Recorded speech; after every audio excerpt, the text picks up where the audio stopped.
celebra el Día Nacional de la Nutrición. Este año la campaña se dedica especialmente a la alimentación durante el embarazo y la lactancia.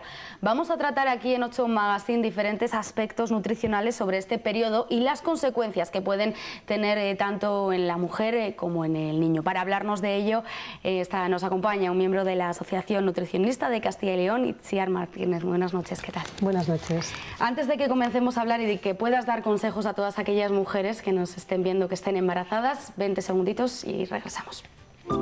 Si para ti calidad de vida es poder comer unas nueces, masticar un chicle, sonreír sin complejos o no acabar el día con tus dientes en un vaso, definitivamente necesitas el mejor especialista en implantes dentales. Implante, el primer instituto dental avanzado de Burgos, en la Plaza Mayor. Implante, definitivamente. Itziar, siempre yo creo que las campañas de nutrición se fijan sobre todo para controlar la obesidad de los niños, la buena alimentación, pero este año se ha querido hacer desde la Asociación de Nutrición dar protagonismo a las embarazadas y la importancia que tiene, ¿verdad? Sí, o sea, es un día, el día 28 de mayo, que es el Día Nacional de la Nutrición, cada año se enfoca un colectivo diferente. Entonces, bueno, pues este año se ha querido dar importancia a ese tema. Yo considero que ha sido una buena elección, pues porque, bueno, si de por sí es importante llevar unos hábitos sanos, aún en el embarazo son más importantes. Con lo cual, bueno, pues el tema elegido ha sido ese, embarazo y bebés y qué hábitos hay que llevar. Con la idea de que estos hábitos que demos hoy, pues conlleven pues menos complicaciones para la mamá durante el embarazo, el hecho de que una vez que dé a luz la recuperación sea mejor y que, bueno, pues que el embarazo se lleve a cabo y que el feto y la criatura pues se desarrollen lo mejor posible. La alimentación de la madre no solo es importante durante el embarazo, sino que también va a ser importante durante la gestación para favorecer sobre todo esa salud, ¿no?, de la madre y el niño. Vamos a dar algunas nociones básicas acerca de la salud materno-infantil. Pues mira, en principio lo que habría que decir, yo creo que es que el embarazo no es una enfermedad, es un estado por el que se pasa, porque parece que a veces estás embarazada y bueno, hay cuidado, hay que no, o sea, parece que te tratan como que estás enferma, ¿no? Entonces, bueno, pues simplemente es un estado por el que pasas, en el que deberías de cuidarte más que en condiciones normales en cuanto al tema de alimentación, cosa que a veces no se hace. Lo que sí que yo considero que hay que hacer bastante hincapié es precisamente en los alimentos que no hay que tomar, pues porque pueden dar posibles riesgos. Por ejemplo, el tema de la toxoplasmosis, que es algo muy oído. Bueno, pues las carnes crudas o las carnes poco cocinadas o los vegetales mal lavados pueden dar lugar a este tema de la toxoplasmosis, que es, si se llegase a dar, podría dar problemas en cuanto a que podría haber hasta un aborto. Por ejemplo, la listeria, que es otra enfermedad producida fundamentalmente por el consumo de lácteos que no están pasteurizados. Por ejemplo, algunos tipos de queso, por ejemplo el queso roquefort o el queso feta, no están pasteurizados, entonces pues puede dar lugar a esta infección. Otro tema, por ejemplo, que también hay que resaltar un poco es el consumo de depende qué pescados, los pescados azules grandes, por ejemplo el pez espada o el atún rojo, pues pueden también dar problemas a nivel de que aportan demasiado mercurio. Entonces tampoco es algo recomendable en el embarazo. Y luego hay que hacer bastante hincapié, que tampoco se suele hacer, en el tema del alcohol. Porque bueno, un vasito de vino no es malo, no pasa nada porque se tome y tal. Pero bueno, el alcohol de entrada debería de estar terminantemente prohibido porque puede dar ciertas alteraciones en el niño. Y en cuanto a la cafeína, limitarla mucho. Limitarla pues como a 1 o 2 cafés al día como mucho. Más que nada porque la cafeína es algo que cuesta mucho metabolizar y que un bebé o un feto no tienen esa capacidad para metabolizarlo. Luego, otra cosa que hay que resaltar también es el tema de las infusiones. Parece que dices, bueno, pues como son plantas no pasa nada y tal. En general no pasa nada, pero sí que es mejor siempre consultar a un especialista, pues porque, por ejemplo, una planta como la menta o como el anís estrellado tienen ciertas contraindicaciones. Entonces, básicamente, esos son un poco los principios. Otra cosita un poco a tener en cuenta son las algas. El yodo es necesario, luego hablaremos de ello. En el embarazo es necesario, pero claro, las algas tienen una proporción tan alta que podrían causar ciertas descompensaciones si se toma en exceso, tanto al feto como a la madre. Entonces tampoco habría que abusar excesivamente de las algas. O sea que esos son un poco, diríamos, los alimentos o los, con lo que más cuidado en general hay que tener. Has comentado lo del café, ¿no? Máximo 1 o 2, y muchas veces a lo mejor se dice, en vez de café, una infusión o un té, pero has comentado... Claro, ahí está el tema, que por ejemplo el té rojo, el té verde, todos los tés aportan cafeína. Cada uno procede de, o sea, todos proceden de la misma planta. En función del grado de fermentación puede ser rojo, blanco, verde, pero todos contienen cierta cantidad de cafeína, excepto los que ya están tratados y no llevan cafeína. Pero por lo general pues tampoco conviene por eso. Pues podría ser, pues bueno, infusiones como el hinojo, que se da mucho en las embarazadas para evitar los gases, por ejemplo. Quizá una manzanilla. Pero bueno, ese tipo de cosas en plan suave que no pueden alterar demasiado. Has comentado, Itziar, lo de la toxoplasmosis, una prueba que sobre todo da a todas las mujeres embarazadas. Hay que evitar, ¿no?, comer derivados, productos derivados del cerdo. En cuanto, por ejemplo, a embutidos como el jamón, el chorizo, el lomo, sí que se pueden congelar, ¿no? Sí, sí, en general sí. Ya te digo que sobre todo es el consumo de carnes crudas y eso, y depende qué embutidos, que casi es mejor evitarlos, porque sí que es cierto que en el caso de que se dé la toxoplasmosis las consecuencias no son nada buenas. Entonces normalmente la gente, yo creo que por miedo, hasta directamente lo evita y ya está. ¿Qué problemas puede generar en una mujer, o no solo en la mujer embarazada, sino en el bebé? ¿Qué enfermedades si no llevamos esos hábitos saludables? Bueno, en cuanto a enfermedades, sobre todo las que hemos citado. Sí. El tema de la toxoplasmosis, el tema de la listeria.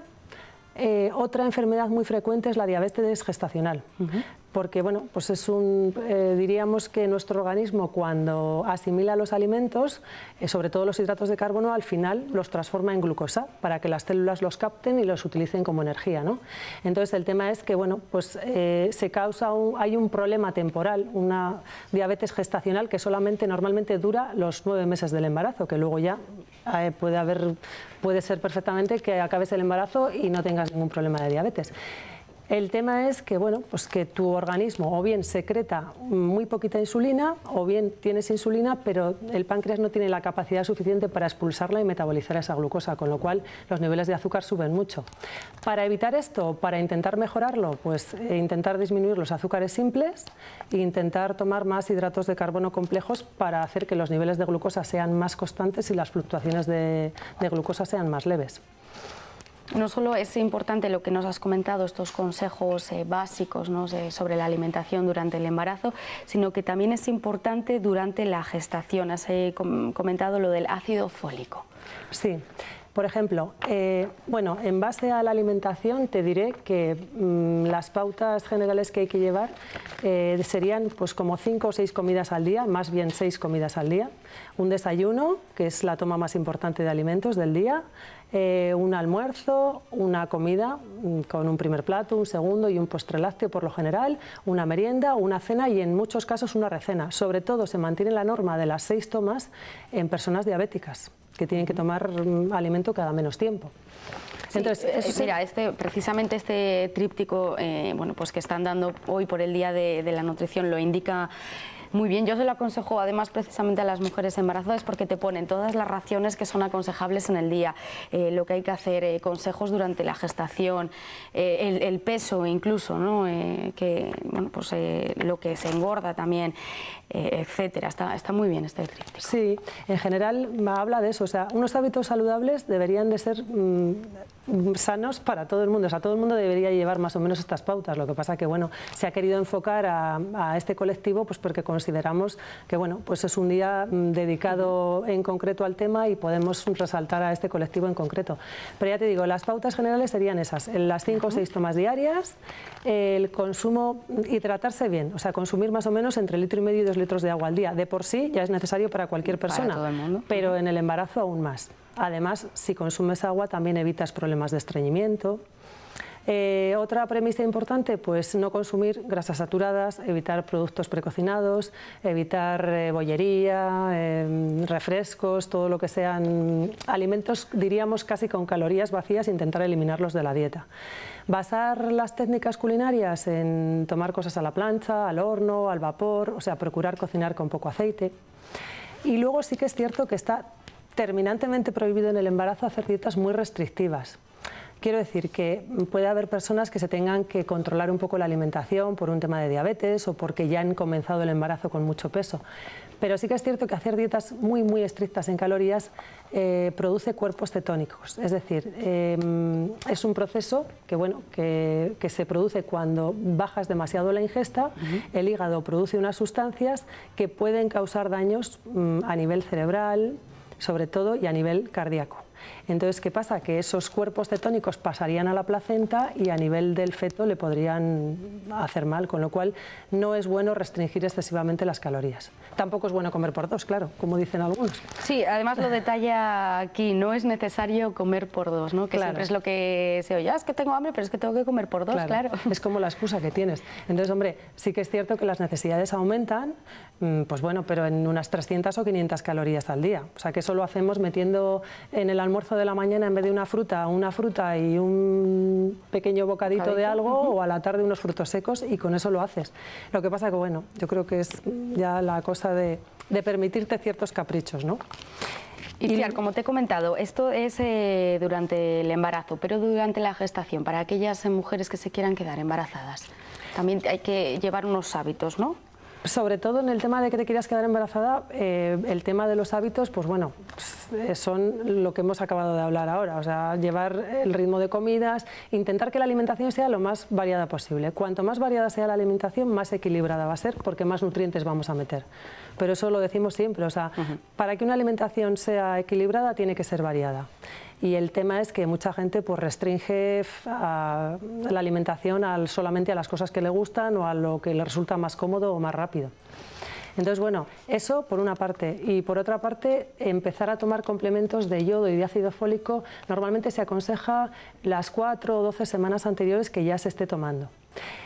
Hay ciertos minerales que son básicos, son esos, el yodo, el ácido fólico y el calcio sobre todo. Entonces, bueno, pues el yodo está muy relacionado con el desarrollo del sistema nervioso. Si existiese una deficiencia importante podría dar problemas a nivel de retraso mental. Y, por ejemplo, el ácido fólico está relacionado también con la formación de diversas estructuras, con la formación de las cadenas de ADN. Entonces, si no tienes el suficiente ácido fólico, que eso no suele pasar porque siempre se suplementa, pues podría dar deficiencias a nivel del tubo neural. Entonces, eso normalmente se dan complementos. Claro, aquí pone, se aconseja planificar el embarazo, lógicamente con anterioridad, y empezar un suplemento en ácido fólico al menos 2 meses antes y después de la concepción. Claro, tampoco vas a saber cuándo te vas a quedar embarazada. Ya, hombre, en muchos casos sí, ya vas al ginecólogo y ya prevén y tal, entonces ya es que me quiero quedar y ya se lo dan. Pero en el caso de que no, pues bueno, se empieza a tomar en el mismo momento en que te enteras. No se suelen dar esos casos porque hoy en día está muy controlado, pero bueno, podría darse. Y luego, por medio de la alimentación, pues el ácido fólico lo podemos administrar por medio de frutas, verduras de hoja, cereales, frutos secos, legumbres. El tema es que el ácido fólico, al cocer los alimentos sobre todo al cocerlos, se pierde mucho. Es un mineral que se pierde, con lo cual tenemos que administrarlo por medio de algún comprimido, de alguna pastilla. Normalmente las necesidades son de 400 microgramos y en el embarazo aumentan al doble, con lo cual es evidente que hay que suplementarlo. Y en el caso del yodo, pues bueno, lo podemos suplementar con pescados o mariscos fundamentalmente, o con sal yodada, pero pasa lo mismo, como las necesidades aumentan considerablemente, pues hay que meter un aporte para conseguir la dosis adecuada. Itziar, muchísimas gracias por haberte acercado aquí a 8 Magazine y haber dado estos consejos generales. Gracias. Vale, muy bien, gracias a vosotros.